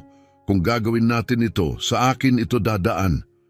Nababalot ng tensyon ng buong silid habang nagkakatinginan ang mga miyembro ng pamilya. Sa huli, napilitan si Juanita na tumango. Sige, grandparent test pero sa certified na laboratorio may neutral witnesses at kompletong chain of custody. Walang pagkakamali. Sangayon ako, sagot ni Jennifer, pero may isang kondisyon. Anong kondisyon? Walang sino man sa inyo ang lalapit kina Angelina o Carmen hanggang lumabas ang resulta. Walang pananakot, walang private investigator. Wala. Pabayaan silang mamuhay ng payapa. Paano kung tumakas siya? Tanong ni Pablo. Paano kung kunin niya ang bata at lumayas bago pa dumating ang resulta? Hindi niya gagawin yon, sagot ni Jennifer, pero may bahagyang pag-aalinlangan na lumitaw sa kanyang mukha. Kailangan namin ng katiyakan, dagdag ni Anita. Ako na ang katiyakan, sabi ni Jennifer. Ako mismo ang magbabantay sa kanila. Araw-araw. Sinimulang magtala ng tala si Dr. Eduardo. Aayusin ko ang mga dokumento, pwedeng gawin ang test sa Makalawa, mga 1 linggo para sa resulta. 1 linggo, ulit ni Jennifer, 7 araw para matuklasan ang katotohanan. Para mapatigil ang pagdududa o tuluyang gumuho ang mundo niya. Matagal nang nakaalis ang lahat pero nananatiling nakaupo si Jennifer sa kanyang sala, nakatitig sa kawalan. Ginawa mo ang tama, mahinang sabi ni Teresa, lumapit sa kanya. Ginawa ko ba? Tanong ni Jennifer, halos walang laman ng tinig. O bumigay lang ako sa kanila? Para kay Carmen ang ginagawa mo, sagot ni Teresa. Kung totoo ngang apo mo siya, walang makakakaila kapag lumabas na ang resulta. At kung isipin ni Angelina na hindi ko na siya pinagkakatiwalaan, paano kung bigla siyang mawala bago pa mangyari ang test? Kung ganoon, sagot ni Teresa, hanapin mo siya dahil kapag mahal mo ang isang tao, nilalabanan mo ang mga balakid. Hindi ka sumusuko. Kinabukasan, maagang dumating si Jennifer sa labahan. Sinalubong siya ni Beatrice Bautista, ang may-ari, at tahimik siyang inihatid sa likod ng gusali. Angelina, may bisita ka, tawag ni Beatrice. Lumingon si Angelina, halatang nagulat. Mrs. Jennifer, ayos lang po ba kayo? Kailangan nating mag-usap, tayo lang. Tumango si Beatrice at lumabas ng silid. Hindi na nagpaligoy-ligoy si Jennifer. Ikinuwento niya ang lahat, ang pag-uusap ng pamilya, ang DNA test, ang legal na presyon. Habang nagsasalita, nakikita niyang pumuti ang mukha ni Angelina sa takot. Gusto nilang hukayin si Mario. Tanong nito, halos hindi makapaniwala. Hindi ko yun papayagan, sagot ni Jennifer. Ako na ang magpapatest. Pero Angelina, Kailangan mong maunawaan, makapangyarihan sila. Kapag mali ang galaw natin, guguluhin nila ang buhay natin. Buhay natin, ulit ni Angelina, buhay ko ito, anak ko, at ngayon kailangan ko pang patunayan na anak nga siya ni Mario para lang seryosohin kami? Hindi ito tungkol sa tiwala. Eksakto ito tungkol sa tiwala. Putol ni Angelina, nanginginig ang tinig. Sinabi mong nagbago ka, na iba ka na ngayon. Pero ngayon, dahil lang pinupuwersa ka ng pamilya mo, tinuturing mo na akong kriminal. Lumapit si Jennifer. Hindi yun ang layunin ko. At baka nga tama ang pinsan mo, bulong ni Angelina habang pinupunasan ang luha. Baka kailangan ko na lang kunin si Carmen at lumayo. Mag-umpisa ulit sa lugar na walang nagtatawag sa anak ko na peke. Parang nabagsakan ng mundo si Jennifer. Hindi mo pwedeng gawin yon. Pwede ko. Matatag na sagot ni Angelina. Ina niya ako, may karapatan akong dalhin siya saan ko gusto. Pero karapat dapat si Carmen na makilala ang pamilya niya. Pamilya? Yung gusto na ngang hukayin ang katawan ng tatay niya. Hindi yan pamilya, yan ay boardroom. Wala nang masabi si Jennifer dahil sa mata ni Angelina, tama siya. Bigyan mo ako ng 1 linggo, pakiusap ni Jennifer. 1 linggo lang, magpapatest tayo. Mapapatunayan natin na anak siya ni Mario at pagkatapos walang sino man ang makakapagduda pa. At kung hindi maging tiyak ang resulta, tanong ni Angelina, paano kung magkaroon ng error ang lab o manipulahin nila yon? Paano kung gamitin yon para agawin si Carmen sa akin? Hindi ko hahayaan yon, sagot ni Jennifer. Paano? Matalim na tanong ni Angelina. Paano mo kami ipagtatanggol? Pamilya mo sila, may pera sila, abogado, koneksyon. At ako, wala ako. Meron ka sa akin, mahinang sabi ni Jennifer, at sa pagkakataong ito hindi na ako lalayo. Hindi ko uulitin ang pagkakamaling ginawa ko kay Mario, hindi ko pipiliin ang pananahimik muli. Tahimik si Angelina, puno ng salusalungat na damdamin ang kanyang mga mata, sakit, takot, at marahil isang hibla ng pag-asa. Kailangan ko ng oras, sabi niya sa wakas. Kailangan kong mag-isip. Ang pagsusulit ay nakatakda sa makalawa. Mahina ngunit may halong pag-aalala na sabi ni Jennifer. Kung ganon, ayan na ang sagot mo, tugon ni Angelina nang hindi lumilingon. Hindi ko yan gagawin. Angelina, pakiusap. Sa buong paggalang, Mrs. Jennifer, putol ni Angelina, may trabaho akong kailangang tapusin. Pakiusap, umalis ka na. Nanatiling nakatayo si Jennifer, hindi alam kung ano ang dapat sabihin o gawin. Sa unang pagkakataon sa buhay niya, wala nang saysay ang kanyang kapangyarihan, hindi ang kanyang yaman, hindi ang kanyang pangalan, hindi ang kanyang autoridad. Si Angelina na ngayon ang may hawak ng lahat ng kapangyarihan. Kapangyarihan sa katotohanan, kapangyarihan kay Carmen, kapangyarihang magtakda kung may lugar pa ba si Jennifer sa kanilang buhay. Tatalikod na sana siya, mabigat ang dibdib, nang marinig niya ang pamilyar na tinig mula sa likod. Mami, dumating si Grandma. Masayang sigaw ni Carmen mula sa pintuan, bit-bit ni Beatrice. Mabilis na lumingon si Angelina, halatang may halong sakit at pag-aalangan sa mukha. Carmen, halika kay Mami, sabi niya. Ngunit nakawala na si Carmen mula sa mga bisig ni Beatrice at tumakbo diretso sa mga binti ni Jennifer. Niyakap ito ng mahigpit. Grandma, maglalaro ka ba sa amin? Dahan-dahang lumuhod si Jennifer at niyakap ang apo, namumuo ang luha sa kanyang mga mata. Hindi ngayon, mahal ko, kailangan munang umalis si Grandma. Pero babalik ka, Grandma? Tanong ni Carmen, puno ng pag-asa ang boses. Tumingin si Jennifer kay Angelina, hindi ito sumagot, tumingin lang sa malayo. Hindi ko alam, mahina niyang bulong. Pakiusap, bumalik ka, sabi ni Carmen sabay halik sa pisngi niya. Mahal kita, Grandma. Ang tatlong salitang iyon ang tuluyang nagwasak kay Jennifer. Mahal din kita, apo ko. Higit sa lahat, hinalikan niya sa noo si Carmen. Ibinalik ito sa mga bisig ni Angelina at lumabas bago siya tuluyang gumuho. Pagpasok sa kotse, nilukob siya ng labis na kalungkutan. Umiyak siya ng buong puso, parang noong libing ni Mario. Sa kalagitnaan ng biyahe, tumawag si Teresa. "Mrs. Jennifer, kailangan niyo pong bumalik sa opisina. Mahalaga po ito." "Ano yon?" "May nakita kami. Sa mga gamit ni Mario, kailangan niyong makita ito." Pagbalik sa bahay, dinala siya ni Teresa sa lumang kaha de hierro na gamit noon ni Mario. Habang inaayos nila ang mga ari-arian para sa estate, natagpuan nila ang ilang selyadong sobre. "Nakalak ito," sabi ni Teresa, "at ito ang laman." Kinuha ni Jennifer ang isa, nakasulat sa pabalat sa sulat kamay ni Mario. "Para kay Angelina Santos, bubuksan lamang kung ako ay mamamatay." At may iba pa, "Para sa magiging anak ko." Para kay nanay, tungkol sa mga katotohanang hindi ko nagawang sabihin. Nanginginig ang mga kamay ni Jennifer habang binubuksan ang sobre na para sa kanya. "Nanay, kung binabasa mo ito, ibig sabihin ay wala na ako. Namatay ako bago ko pa naayos ang lahat, bago ko pa nailaban si Angelina gaya ng nararapat sa kanya. Buntis si Angelina. Kakaalam ko lang kahit hindi niya alam na alam ko. Nagpasiyasat ako matapos niyang subukang kontakin ako. Pero pinigilan mo siya. Palagi mo akong pinipigilan. Hindi ako galit. Alam kong iniisip mong pinoprotektahan mo ako. Pero Nay, hindi ko kailangan ng proteksyon. Kailangan ko ng kalayaan. Kalayaang magmahal ng taong pinili ko.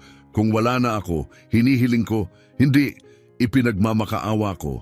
Alagaan mo sila. Si Angelina at ang anak namin. Huwag mong hayaang lumaki silang nag-iisa gaya ko nang mawala si tatay. Mahalin mo sila. Tunay na mahalin. Walang hinihinging kapalit. Walang kondisyon. Basta mahalin mo lang sila. Mario, binasa ni Jennifer ang liham isang beses.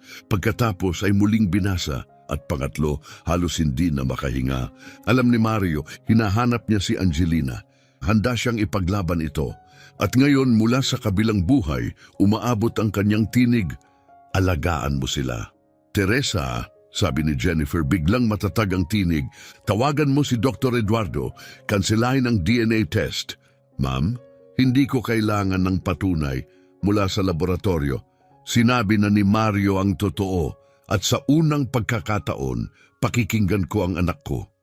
Pero ang pamilya niyo, kailangan nilang maunawaan o matutunan nila." Yakap niya ang liham sa dibdib at idinagdag, "Tawagan mo si Angelina, sabihin mong kailangan ko siyang makita. Ngayon, dahil ngayon lang tunay na naunawaan ni Jennifer kung ano ang dapat niyang gawin. At sa pagkakataong ito, walang makakapigil sa kanya." Pagkalipas ng 2 oras, dumating si Angelina. Pumasok siya sa opisina, inasahan ang isa na namang pagtatalo, mga akusasyon, mga alitan. Ngunit sa halip, nadatnan niya si Jennifer na tahimik na nakaupo sa kanyang mesa. Mag-isa, hawak ang isang lumang sobre. Namumugto ang mga mata sa pag-iyak, ngunit banayad ang ekspresyon ng mukha. "Umupo ka, pakiusap," mahinahong sabi ni Jennifer. Dahan-dahang naupo si Angelina, nananatiling maingat. "Anong nangyari?" tanong niya. "May mga liham kaming natagpuan, mga iniwan ni Mario." Mahinahong sagot ni Jennifer habang iniaabot ang isang sobre. Mga sulat na isinulat niya sakaling hindi na niya magawang ayusin ang mga pinakamahalaga sa kanya. "Ito ay para sa iyo." Nanginginig ang mga kamay ni Angelina habang binubuksan ang sobre. "Angelina, mahal ko, kung binabasa mo ito, ibig sabihin ay nabigo ako. Hindi ko na panindigan ang sarili ko laban sa aking ina. Hindi ko pinaglaban nang sapat ang para sa atin. Namatay akong duwag, kahit ang tanging nais ko ay maging matapang para sa iyo. Hinahanap kita araw-araw. Kumuha ako ng tao para tulungan ako. Sinuyod ko ang bawat sulok ng lungsod. Hahanapin kita, hihingi ako ng tawad at gugulin ang natitirang buhay ko para patunayan kung gaano kita kamahal. Wala akong pakialam sa iniisip ng pamilya ko. Wala akong pakialam kung ilang beses pa nila tayong paghiwalayin. Ikaw ang pinili ko. Ikaw ang lagi kong pinipili. Idinadalangin ko na sana hindi mo kailangang basahin ito. Idinadalangin kong muli kitang mayakap. Ikaw at ang ating anak. at hindi na kailanman bibitawan. Ngunit kung iba ang itinakda ng tadhana, alamin mong minahal kita hanggang sa huli. At ang tanging pagsisisi ko ay hindi ako lumaban agad. Habang buhay mong Yob Mario, malayang tumulo ang mga luha sa mukha ni Angelina. Talagang babalik siya, mahina niyang bulong. Oo, sagot ni Jennifer, kumikislap din ang mga mata sa luha.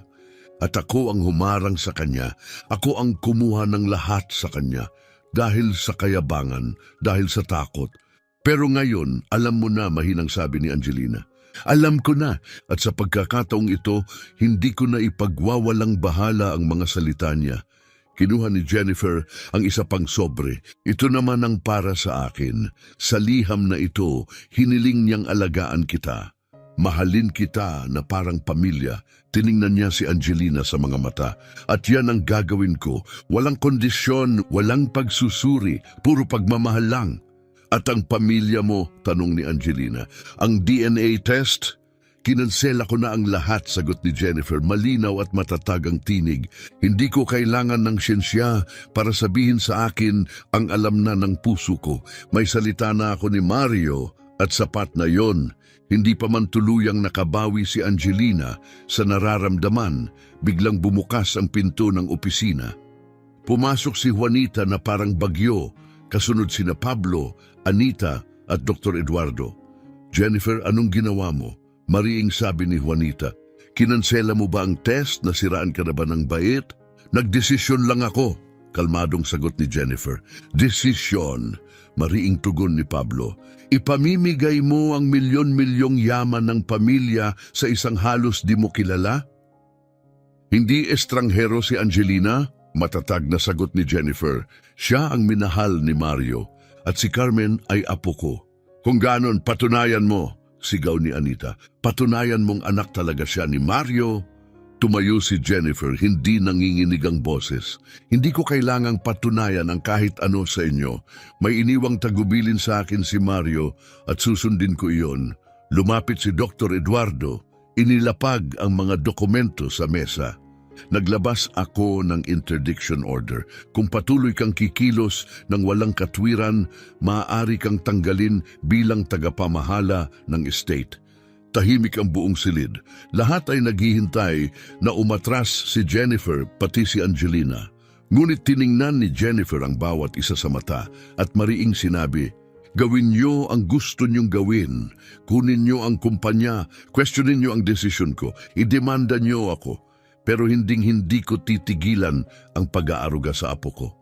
Itinatapon mo ang lahat ng pinaghirapan natin, gulat na sabi ni Juanita, para sa babaeng halos di mo kilala. Inaayos ko ang lahat ng winasak ko, sagot ni Jennifer. Nagiging ina ako sa anak kong si Mario, ang inang hindi ko kailanman naging. Kalokohan ito, bulong ni Pablo, ngunit unti-unting nawawala ang apoy sa kanyang tinig.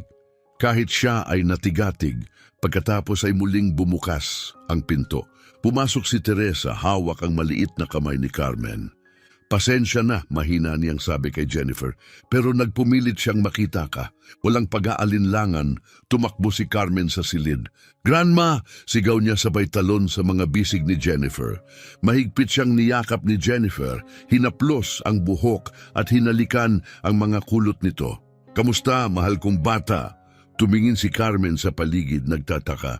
Bakit galit silang lahat? Walang galit, anak, mahinahong sabi ni Jennifer habang hinihimas ang buhok nito. Meron po, seryosong tugon ni Carmen. Pero ayos lang yon. Hindi mo kailangang malungkot, Grandma. Bakit naman? Tanong ni Jennifer, halos maiyak. Kasi si Daddy ay nakamasid. Inaalagaan ka niya, tahimik ang buong silid. Nawala ang galit ni Juanita, tumahimik si Anita, ibinaling ni Pablo ang tingin sa sahig. Niyakap ni Jennifer si Carmen nang mahigpit at sa sandaling iyon alam niya, tama ang kanyang ginawa. Walang kayamanan, negosyo o pamanan na mas mahalaga pa rito ang batang ito. Ang pagmamahal na ito, ang pagkakataong maitama ang lahat. Ano yung sinabi mo? Tanong ni Jennifer habang yumuyuko sa taas ni Carmen. Si Daddy, ulit ni Carmen, itinuro ang langit. Sabi ni Mami, nasa langit siya. Tinitingnan niya tayo. At ngayon, tinitingnan ka rin niya, Grandma. Tumulo ang luha sa pisngi ni Jennifer, ngunit sa pagkakataong ito, hindi dahil sa dalamhati. Ito'y mga luha ng mas malalim na bagay, pagpapagaling, pagpapatawad, kapayapaan. Si Juanita na buong oras ay nakatayo ng matigas at malamig ay biglang natigilan. Tinitigan niya ang bata, ang munting batang ito na nagsasalita tungkol sa kanyang yumaong pamangkin na may ganitong inosenteng pag-ibig. Lumambot ang kanyang mga mata. Meron nga siyang mga mata ni Mario, mahina niyang bulong. Meron, sagot ni Jennifer, habang yakap pa rin si Carmen. Mga mata niya, ngiti niya at puso niya. Dahan-dahang lumapit si Anita, hindi maalis ang tingin kay Carmen. Ang paraan ng pagyuko ng ulo niya, ganun din si Mario nung bata pa siya. Oo, tugon ni Jennifer, halos napapaiyak. Si Carmen ay si Mario na bumalik sa atin sa ibang anyo, isang pangalawang pagkakataon na hindi namin karapat-dapat, pero ibinigay pa rin sa amin. Bumagsak si Pablo sa upuan, ubos ang lakas. Nagkamali kami. Oh, tugon ni Jennifer, walang galit sa tinig, pero nagkamali rin ako sa loob ng maraming taon. Hinayaan kong lamunin ako ng kayabangan at takot, at sa huli, iyon ang sumira sa kaligayahan ng anak ko. Dahan-dahang pinulot ni Dr. Eduardo ang mga dokumento at ibinalik sa kanyang maleta.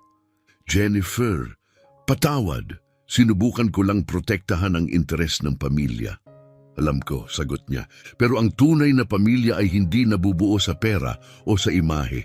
Nabubuo ito sa pagmamahal, sa pagpiling ipaglaban ang isa't isa, hindi ang magsiraan.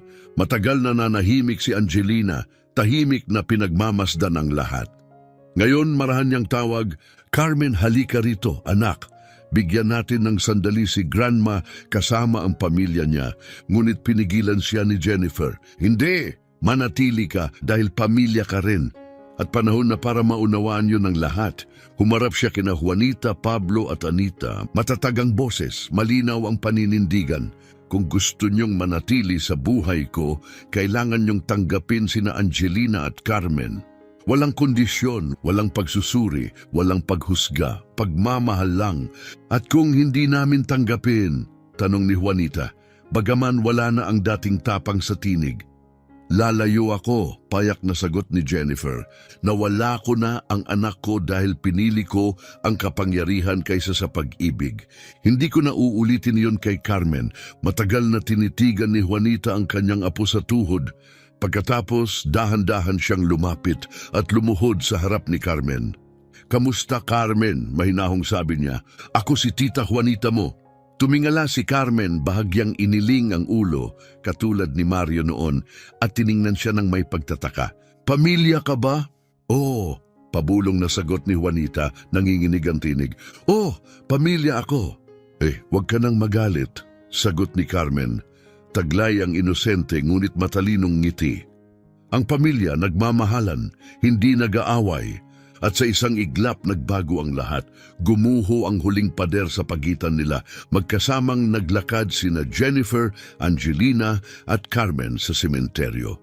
Ngunit ngayon wala nang mabigat na kalungkutan, tanging kapayapaan. Daddy, nagdala ako ng bulaklak. Masayang sabi ni Carmen, inilapag ang simpleng mga daisy sa lapida. At kasama ko si Grandma at si Mommy. Nakatayo sina Jennifer at Angelina sa tabi niya, luhaan ngunit hindi sa sakit. Pinagmamasdan nila si Carmen habang kinakausap ang kanyang ama, na parang nandoon lang ito, tahimik na nakikinig. Dinala ako ni Grandma kumain ng ice cream at binilhan niya ako ng mga manika. Pero ang paborito ko pa rin ay yung lumang manika ni Mommy, ngumiti siya at nagpatuloy. At alam mo, Daddy, malaki na ang pamilya ko ngayon. Si Tita Juanita, si Tito Pablo, si Tita Anita, lahat sila mahal ako. Oo, lahat kami, mahal ka, mahinang sabi ni Angelina, hinahaplos ang mga kulot ng anak. Inabot ni Jennifer ang balikat ni Angelina at marahang pinisil. Salamat, pabulong niyang sabi, sa pagbibigay sa akin ng pagkakataong ito, sa pagpapakilala mo sa akin sa apo ko, sa pagpapatawad mo. Salamat din, tugon ni Angelina. Sa wakas, ipinaglaban mo kami, ipinagmamalaki ka ni Mario. Talaga po? Tanong ni Carmen, nakatingala sa kanila, malalaki ang mga mata. Lumuhod si Jennifer sa tabi niya. Talagang ipinagmamalaki niya tayo, sagot niya, nakangiti sa gitna ng mga luha. Dahil ngayon, tayo na ang pamilyang matagal niyang pinangarap. Niyakap ni Carmen ang dalawang babae. Mahal ko kayo. Mahal ka rin namin, anak. Sabay nilang sagot, sabay na tinig, sabay na tibok ng puso. Habang dahan-dahang lumulubog ang araw sa likuran nila, 3 henerasyon ang nakatayo, magkahawak kamay. Hindi dahil sa dugo, hindi dahil sa yaman, kundi dahil sa isang mas makapangyarihang bagay, sa pag-ibig na itinanim ni Mario, sa pagpapatawad na natutunan ni Jennifer, sa lakas na ipinakita ni Angelina, at sa puso ng batang si Carmen, na nagpapaalala na ang pamilya ay hindi sinusukat ng pagsusuri o mana. Ang pamilya ay binubuo ng pagmamahal, ng tibay ng loob at ng pagpapatawad. Minsan kailangan muna nating mawala ang minamahal bago natin matutunang kung paano talaga mabuhay wakas